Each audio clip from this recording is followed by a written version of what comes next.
Batteries. We rely on batteries to power an almost unlimited number of electronic products available today. For example, batteries are used in cars, personal computers, PCs, handheld radios, laptops, cameras, MP3 players, and cell phones, to name just a few of the more common applications. Batteries are available in a wide variety of shapes and sizes and have many different voltage and current ratings. The different sizes and ratings are necessary to meet the needs of the vast number of applications. Regardless of the application, however, all batteries are made up of a combination of individual voltaic cells. Together, the cells provide a steady DC voltage at the output terminals of the battery. The voltage output and current rating of a battery are determined by several factors, including the type of elements used for the electrodes, the physical size of the electrodes, and the type of electrolyte. As you know, some batteries become exhausted with use and cannot be recharged. Others can be recharged hundreds or even thousands of times before they are no longer able to produce or maintain the rated output voltage. Whether a battery is rechargeable or not is determined by the type of cells that make up the battery. There are two types: primary cells and secondary cells. Zinc carbon cell.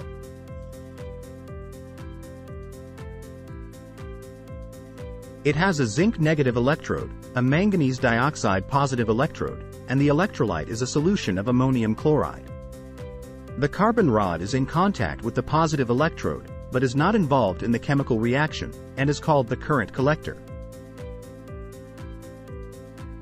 The EMF is 1.5 volts, and the internal resistance about 0.55 ohm. This is the most popular cell for low current or occasional use, for example in torches. Nickel-cadmium cell or NiCad.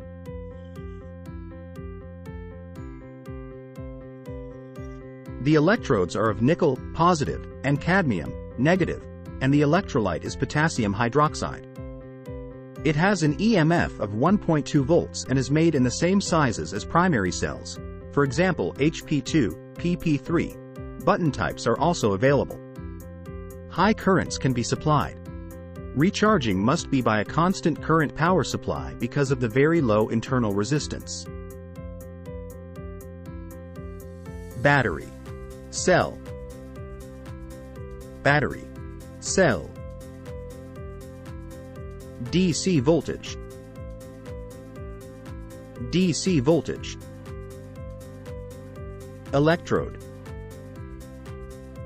Electrode. Electrolyte. Electrolyte. Recharge. Recharge. Primary cell. Primary cell.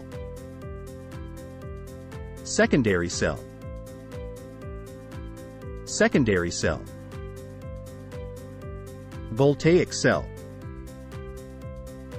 Voltaic cell.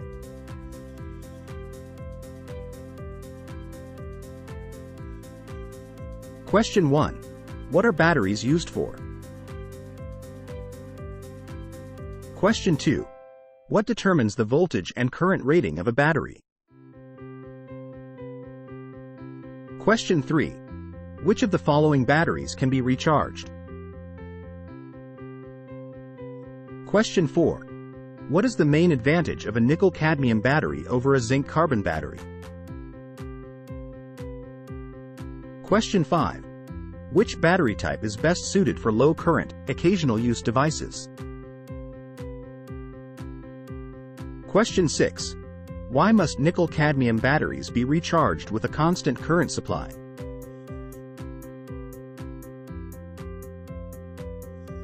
Battery charger. The power to drive an electronic circuit is normally provided by an AC mains power supply, but batteries are often used for portable equipment. Secondary cells can be recharged to their original voltage and can therefore be used many times over. Recharging is done using a battery charger, which consists of a mains power supply with a DC output slightly larger than the required battery EMF. A current is driven through the battery in the opposite direction to its normal output current. The block diagram of a battery charger is shown in Figure 4.4.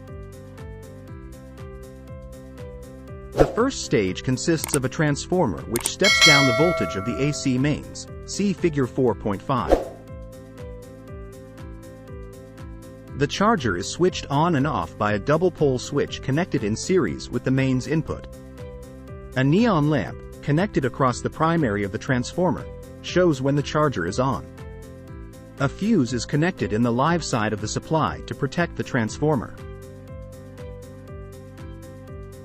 The second stage is a bridge rectifier which converts the AC voltage to a DC voltage, see Figure 4.6. This can be made from discrete components but more usually consists of 4 diodes contained in one package. It is mounted on an aluminum heatsink to keep the diodes from overheating. The third stage is a smoothing circuit. It removes the fluctuations in the DC output of the rectifier. It consists of a large electrolytic capacitor connected in parallel with the rectifier as shown in Figure 4.7. The final stage is a stabilizing circuit consisting of a transistor biased by 2 resistors and a Zener diode. This prevents the output from changing when the load varies. NiCad batteries have such a small internal resistance that the charger must produce a constant current output, see Figure 4.8.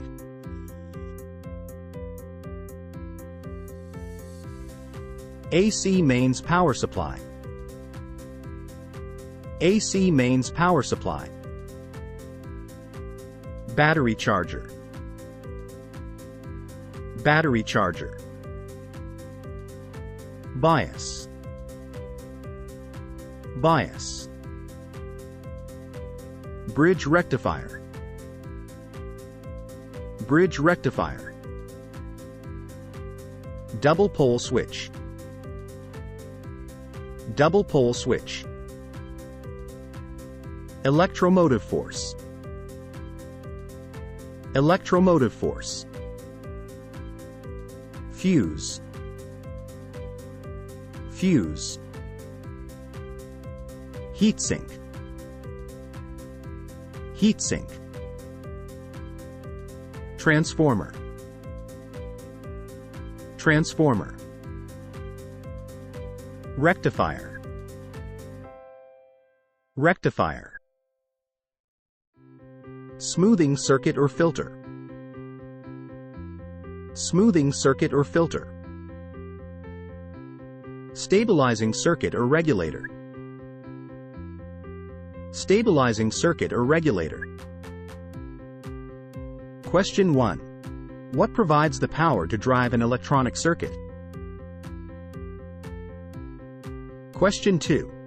What are secondary cells able to do? Question 3.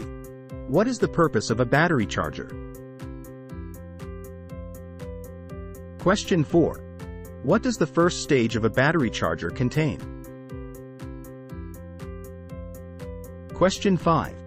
What does the second stage of a battery charger contain? Question 6. What is the function of the third stage in a battery charger? Question 7. The third stage contains. Question 8. What does the final stage of a battery charger consist of? Question 9. What is the purpose of a stabilizing circuit? Question 10. Why must the charger produce a constant current output for NiCad batteries?